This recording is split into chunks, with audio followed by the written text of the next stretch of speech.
मैं रामू प्रसाद, सहायक प्राध्यापक तारकेश्वर नारायण अग्रवाल, शिक्षक प्रशिक्षण संस्थान हरिगांव आरा, आप सभी का इस ऑनलाइन कक्षा में स्वागत है। आज की कक्षा में हम बात करेंगे सूक्ष्म शिक्षण की प्रक्रिया, प्रोसेस ऑफ माइक्रो टीचिंग। आज की कक्षा बीएड के छात्रों एवं डीएलएड के छात्रों के लिए उपयोगी है। तो आइए बात करते हैं सूक्ष्म शिक्षण की प्रक्रिया। सूक्ष्म शिक्षण की प्रक्रिया को अंग्रेजी में प्रोसेस ऑफ माइक्रो टीचिंग के रूप में जाना जाता है। यह शिक्षण प्रशिक्षण की प्रयोगशाली प्रविधि है जिसमें सामान्य कक्षा शिक्षण की जटिलताएं दूर की जाती हैं। इसमें एक छात्र शिक्षक एक शिक्षण कौशल का अभ्यास करने के लिए संक्षिप्त विषय वस्तु पर सूक्ष्म पाठ योजना बनाकर 5 या 10 सहपाठी छात्र शिक्षकों की छोटी कक्षा को पढ़ाता है। 5 से 7 मिनट तक पढ़ाने के उपरांत छात्र शिक्षक पढ़ाना बंद कर देता है। उसे विविध स्रोतों जैसे निरीक्षक या सहपाठी या टेप रिकॉर्डर या वीडियो टेप आदि से प्रतिपुष्टि प्रदान की जाती है। प्रतिपुष्टि को अंग्रेजी में फीडबैक कहा जाता है। प्रतिपुष्टि प्राप्त करने के पश्चात छात्र शिक्षक प्रदत्त सुझावों के आधार पर अपनी पाठ योजना में संशोधन करके पुनः पाठ नियोजन को रीप्लान कहा जाता है करता है। तदुपरांत संशोधित पाठ को अन्य सहभागी छात्रों 5 या 10 को पुनः पढ़ाता है, यानी कि रीटीच। इसमें भी पुनः प्रतिपुष्टि रीफीडबैक प्राप्त होती है या प्राप्त करता है।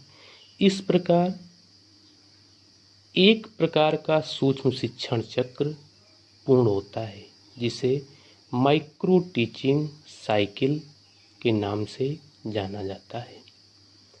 सूक्ष्म शिक्षण चक्र को कुछ इस प्रकार व्यक्त किया जाता है। सर्वप्रथम पाठ योजना का निर्माण किया जाता है, फिर उसे पढ़ाया जाता है। पढ़ाने के बाद हमें प्रतिपुष्टि यानी फीडबैक प्राप्त होता है। प्रतिपुष्टि के बाद दोबारा पुनः पाठ योजना को बनाया जाता है, रीप्लान किया जाता है। इसके बाद रीप्लान किए हुए पाठ योजना को दोबारा पढ़ाया जाता है, यानी रीटीच किया जाता है। फिर हमें दोबारा पुनः प्रतिपुष्टि प्राप्त होती है।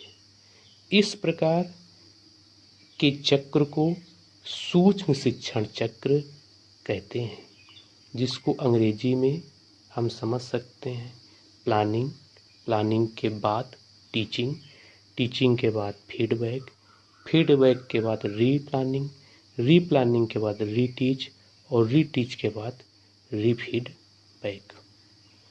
इसे कहते हैं सूक्ष्म शिक्षण चक्र। यदि पुनः प्रतिपुष्टि प्राप्त होने पर छात्र शिक्षक अपने शिक्षण में कमी पाता है तो पुनः प्रतिपुष्टि में प्रदत्त सुझावों के आधार पर पाठ को पुनः पढ़ा सकता है। इस प्रकार यह क्रम तब तक चलाया जाता है जब तक कि छात्र शिक्षक प्रयुक्त शिक्षण कौशल के प्रयोग में दक्ष नहीं हो जाता। सामान्यतः एक शिक्षण कौशल के अभ्यास के लिए 2 सूक्ष्म शिक्षण चक्र पर्याप्त होते हैं। एक सूक्ष्म शिक्षण चक्र एक परंपरागत पाठ के बराबर माना जाता है। एक सूक्ष्म शिक्षण चक्र 36 मिनट का समय लेता है, जबकि एक परंपरागत पाठ 40 मिनट तक पढ़ाया जाता है। सूक्ष्म शिक्षण में विषय वस्तु का सम्यक ज्ञान देना अथवा विषय वस्तु की किसी इकाई को समाप्त करना मुख्य उद्देश्य नहीं होता, वरन किसी शिक्षण कौशल को सीखना या दक्षता प्रदान करना होता है। सूक्ष्म शिक्षण प्रक्रिया से संबंधित निम्नलिखित प्रतिमान प्रचलन में है। स्टैनफोर्ड विश्वविद्यालय ने इस प्रतिमान को कुछ इस तरह से व्यक्त किया।